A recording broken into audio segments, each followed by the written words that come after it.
John, the Goff thing. He didn't say, well, yeah, of course we're extending him. He didn't say, of course he's our guy. He left it intentionally close to the vest. Do I read anything into that? I'm sure you will.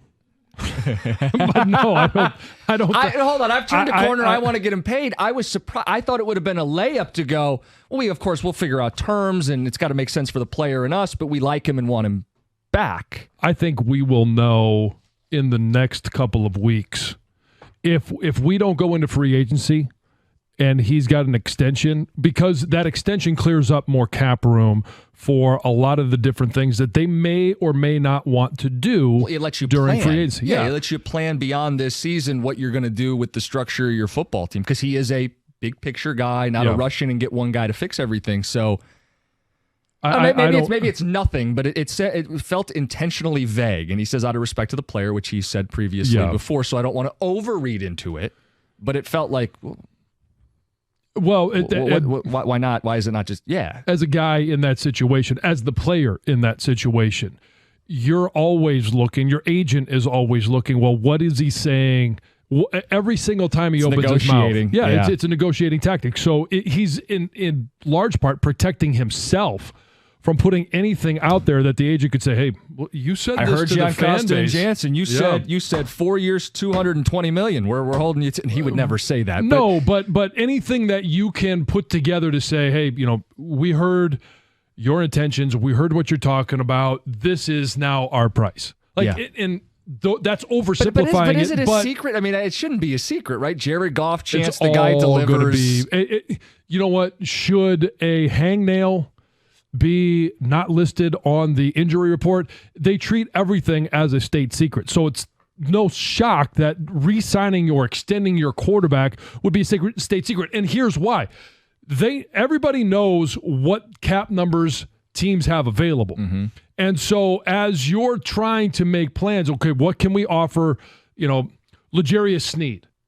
And if the Lions do X, Y, and Z, they're not going to be able to afford, even though they need a cover corner, they can't afford to offer what we're offering L'Jarius Sneed. Now, all of a sudden, hey, they rework Jared Goff's contract. That number changes for what the Lions can now afford, and now it sends a message to everybody else. We're not necessarily telling you we're going to go for L'Jarius Sneed or Chris Jones or Michael Onwenu or insert any free agent, but we do have the power and ability. Do you think, in keeping all the options open, do you think there's a scenario where if the ask is too high, they let him play out next year and keep the franchise tag in their back pocket, and they don't extend him? Oh, sure. If the ask is too high, yeah, no question. But that's between Brad Holmes and Goff's agent. No, I only ask because it felt like a foregone conclusion off the heels of last season that the man would get a 3, 4, 5-year deal. Clearly, the number would depend on the two parties negotiating. But is there a world where they simply? I don't. I think it has played out. I think so too. And so I think I will be shocked if we go into next year and Jared Goff is not under contract for the next 5 years. And that's a 4-year extension because he's got 1 year. Current, The 4 would be added on to the end. So please don't lose your minds. I'm not saying a 5-year extension. It's a 4-year extension. John said lifetime contract. He will be here for 5 years. At least the contract says he's going to be here for 5 years. Right, you talk guarantees, you never know. Anything else that jumped out from what he said to us? I'll have to go back and listen, word for word so we could parse through it. But I think it's interesting. I like the fact that he's being completely honest with, hey, if a guy runs fast and he looks like fast on film, that's confirmation. If he doesn't have a fast time, but we think it looks like he plays fast, well, let's go back and reevaluate. Like, it's a confirmation. I don't want to have a GM. I don't want to be the Raiders who they just draft a guy because he's super fast. I took out of it, he is going to draft the best player at 29 or wherever they trade up or down to. He is not going to fill needs in the draft. I mean, that's the one. I mean, he was very tight to the vest on a lot of what he said, and that's general managing in 2024 with the media cycle.